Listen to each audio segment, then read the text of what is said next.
avons besoin de perspective, que nous avons besoin d'empathie, n'en déplaise à ceux qui me diront que je suis trop...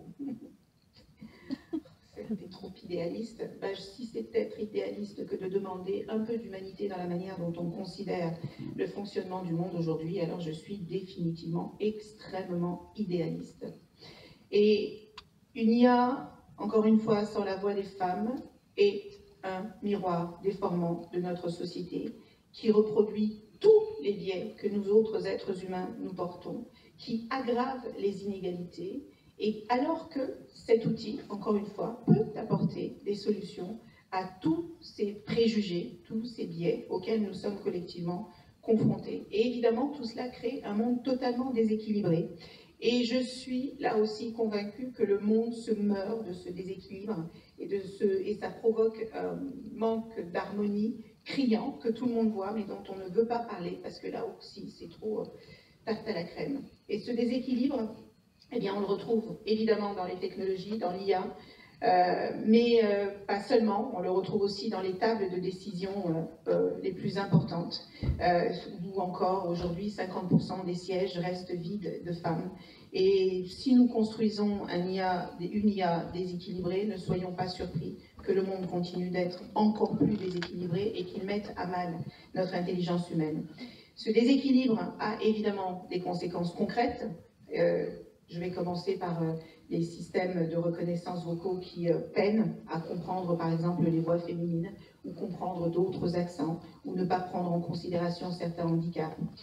Des algorithmes de recrutement qui sont totalement biaisés, et là aussi je ne vais pas vous citer des exemples, mais vous vous souvenez de tous ces algorithmes qui envoyaient toutes les annonces d'emploi de secrétaires ou d'hôtesses à des femmes, et les métiers un peu plus importants étaient envoyés à des hommes. Je pense aussi aux applications de santé.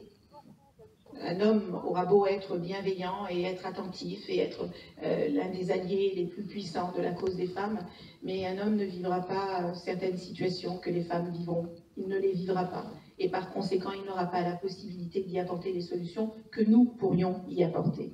Alors comment inviter plus de femmes à la table de l'IA? On m'a demandé de répondre à cette question et je vous avoue que je me suis dit, mais mon Dieu, mais qu'est-ce que je peux faire pour être un peu original et ne pas vous dire des choses que vous avez déjà entendues en long, en large et en travers, parce que si vous êtes ici, c'est que vous savez que ce sujet est important.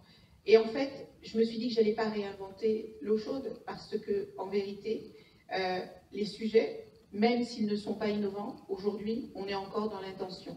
Et si vous vous réunissez encore aujourd'hui ici pour en parler, c'est parce que les idées sont là, mais que la mise en pratique est extrêmement difficile. Donc je vais vous dire probablement des choses que vous savez déjà, mais en y mettant un peu aussi de l'expérience que j'ai, pas seulement lorsque j'ai piloté ces questions au gouvernement, mais parce que, encore une fois, les 20 années que j'ai passées dans les grands groupes technologiques, alors pas dans l'IA, moi j'étais surtout sur la partie hardware, eh bien je me rends compte que ce qui était vrai il y a 20 ans, est encore vrai aujourd'hui et que c'est même pire dans la mesure où nous régressons, nous avons de moins en moins de jeunes femmes qui s'intéressent à ces questions-là. Pourquoi je dis que c'est pire? Parce que certains pays qui étaient beaucoup moins avancés que nous il y a 10 ou 15 ans, aujourd'hui avancent beaucoup plus rapidement que nous. Je pense à la Tunisie, je pense à l'Arménie, je pense à Singapour. Et donc, ça veut dire qu'il y a quelque chose quand même. Nous sommes, nous Français, extrêmement intelligents. Nous sommes très très forts dans la théorisation des choses, mais parfois la mise en pratique est compliquée. C'est pour ça qu'on est là ce matin. Alors la sensibilisation dès le plus jeune âge, c'est un des sujets dont Femmes Actes Numériques s'est emparée, parce qu'il n'y a pas de femmes dans les hautes responsabilités de l'IA, parce qu'il y a moins de jeunes filles qui s'y intéressent à l'entrée. C'est une question de flux. S'il y a moins de jeunes filles qui étudient dans ce secteur, nous n'en aurons pas plus à la sortie, c'est mathématique. Et si on leur montre que finalement cette IA, elle n'est pas réservée à un petit cercle d'initiés, si on fait des ateliers de découverte de l'IA, pour qu'elles comprennent véritablement ce dont on parle, pour sortir encore une fois de la théorie, pour pratiquer, mettre en œuvre, eh bien peut-être que les choses changeront. Une collègue avec qui je discutais de ces sujets, qui était à Singapour, je lui disais, mais comment vous avez réussi en si peu de temps à exploser le score des jeunes femmes qui travaillent aujourd'hui dans le STEM? Elle me dit simplement, dès les classes de CP, on a appris aux jeunes filles et aux jeunes hommes à faire des robots, à coder, ce qui fait que quand elles arrivent à l'âge de 15 ans, elles ne se posent aucune question quant à leur capacité de le faire, et les garçons ne se posent aucune question à la capacité des filles de le faire parce qu'ils les auront vus pratiquer. La deuxième chose, je crois, qui est importante, c'est expliquer les métiers qui existent derrière l'IA.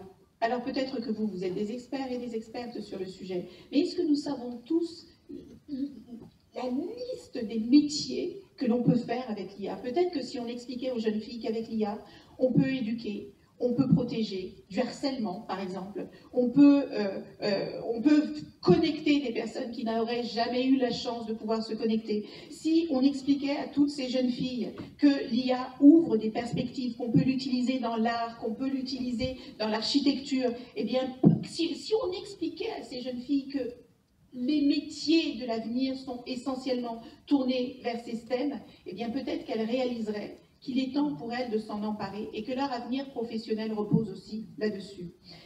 La troisième chose, c'est valoriser évidemment les modèles féminins. Ça a été extrêmement bien dit tout à l'heure et je ne vais pas y revenir, mais tout dans la vie s'apprend.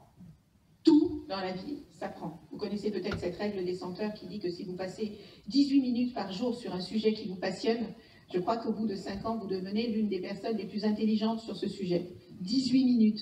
Il m'arrive de rester une demi-heure à scroller sur LinkedIn ou Instagram. Là.